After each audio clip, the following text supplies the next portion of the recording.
Hello friends, இப்போ நீங்கள் பார்த்துக்கிறது டிஜிட்டல் ஸ்லேட் குச்சி சேனல்.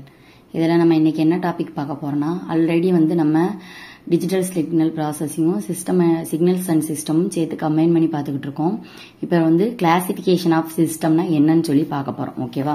ஃபர்ஸ்ட் பாருங்க, இதுல என்ன டைப்ஸ்லாம் இருக்கு. ஆல்ரெடி உங்களுக்கு தெரியும், சிக்னல்ஸ்ல கண்டினியூஸ் டைம், டிஸ்கிரீட் டைம்னு ரெண்டு டைப் இருக்கு. அதே மாதிரி தான் கிளாசிபிகேஷன் ஆஃப் சிஸ்டத்திலையும் continuous time system and discrete time system இருக்கு. ஓகேவா? இந்த ரெண்டை டிஃபைன் வச்சுதான் இந்த எல்லாமே வரும். ஓகேவா? இதுல உள்ள கிளாசிபிகேஷன் பார்ப்போமா? Statistic and dynamic systems. Second one linear and non linear systems. Third one time variant and time invariant system. Fourth ஒன்று causal and non causal system. Fifth stable and unstable system. ஓகேவா? இவ்வளவுதான். Just இந்த 5 இதுதான் signal சிஸ்டத்துல பார்த்த மாதிரி system சிக்னல்ஸ்ல பார்த்தோம் classification. அது மாதிரி இப்ப சிஸ்டமுக்குள்ள கிளாசிபிகேஷனும் அதோட எக்ஸாம்பிள்ஸ் ஒன்னொன்னா பார்ப்போம். ஓகேவா? இன்னைக்கு ஃபர்ஸ்ட் கேஸ்வல்னா என்ன, நான் கேஸ்வல் சிஸ்டம்னா என்னன்னு பார்ப்போம். ஓகேவா? கண்டினியூஸ் டைம்னாலும் சரிதான், டிஸ்கிரீட் டைம் சிஸ்டம்னாலும் சரிதான், ஒரே மாதிரி கான்செப்ட் தான். ஓகேவா? ஃபர்ஸ்ட் கேஸ்வல்னா என்ன அப்படின்னா, if the output at any instant of time depends on present and past value of input but not an future value of input. ஓகேவா? present past value மட்டும் வந்துச்சுன்னா அது கேஸ்வல். அதே இது ஃபியூச்சர் வந்துச்சுன்னா அது நான் கேஸ்வல். அவ்வளவுதான். If the output depends on future value of input. ஓகேவா? இது நான் கேஸ்வல்னு சொல்லுவாங்க அல்லது ஆன்டி கேஸ்வல்னு சொல்லுவாங்க. ஓகேவா? பிரசன்ட் பாஸ்ட் வேல்யூ உங்களுக்கு கிடைச்சிச்சுன்னா அது உங்களுக்கு கேஸ்வல். அதே ஃபியூச்சர் வேல்யூ வந்துச்சுன்னா அது நான் கேஸ்வல். அவ்வளவுதான். சிம்பிளா இதான் லாஜிக். புரிஞ்சுக்கோங்க. இப்ப பாருங்க, எக்ஸாம்பிள் பார்ப்போம், உங்களுக்கு ஈஸியா புரிஞ்சிடும். ஃபர்ஸ்ட் எக்ஸாம்பிள் பாருங்க, என்ன கொடுத்திருக்காங்க? y of t is equal to x 2 minus t plus x of t minus 4 கொடுத்திருக்காங்க. ஓகேவா? இப்ப இதுல 0 t க்கு பதிலா நீங்க 0ன்னு போடுறீங்கன்னா x 2 minus t க்கு பதிலா 0 போட்டோம்னா plus x of t க்கு பதிலா 0 போடுங்க minus 4. அப்ப என்ன கிடைக்கும் உங்களுக்கு? x2 கிடைக்கும். x இதுல minus 4 கிடைக்கும்.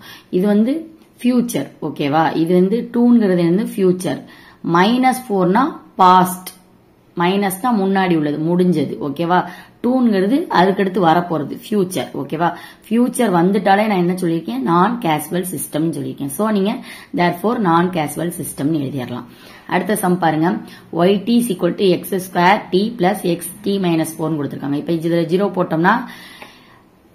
போட்டோம்னா என்ன வரும்? இதுல 0 வந்துரும். பிளஸ் xt மைனஸ் 4னா இதுல 0 போட்டோம்னா மைனஸ் 4 மட்டும் வரும். ஓகேவா? 0ங்கிறது பிரசன்ட். ஓகேவா? அதாவது +1 +2 +3 அந்த மாதிரி இன்கிரிமெண்ட்ல இருந்துச்சுன்னா அது ஃபியூச்சர். ஓகேவா? மைனஸ்ல வர்றது முன்னாடி உள்ளது அப்படின்னா அது பாஸ்ட். 0ங்கிறது பிரசன்ட். ஓகேவா?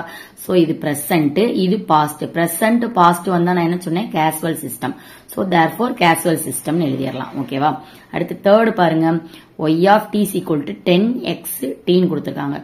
y of t 0 போடும்போது என்ன ஆகும்? 10x. இதுல 0 போட்டோம்னா இது என்னது? x of 0 தான் வருது. 0ங்கிறது என்னது? Present value. சோ இது கேஸ்வல் சிஸ்டம். அடுத்து y of t is equal to x t minus 3 போட்டா என்ன ஆகும்? இதுல 0 போட்டோம்னா என்ன ஆகும்? -3 மட்டும் இருக்கும். அப்ப அது பாஸ்ட். -3 இருக்கா? So past. அப்ப என்ன செய்யுதா? Casual system. ஓகேவா? அடுத்து y of t is equal to x t plus 8 அப்படின்னு போட்டோம்னா +8. சோ அது இன்கிரிமெண்ட். சோ அது ஃபியூச்சர். சோ ஃபியூச்சர்னா நான் கேஸ்வல் சிஸ்டம். அடுத்து பாருங்க, y of t is equal to xt plus x of t plus 2 போட்டோம்னா என்ன வரும்? இதுல 0 போட்டோம்னா பிரசன்ட். ஓகேவா? இது +2 போட்டோம்னா ஃபியூச்சர் ஆயிடும். ஃபியூச்சர் வந்துட்டாலே நம்ம என்ன எழுதிடணும்? நான் கேஸ்வல் சிஸ்டம். அவ்வளவுதான். ஓகேவா? புரிஞ்சுச்சா?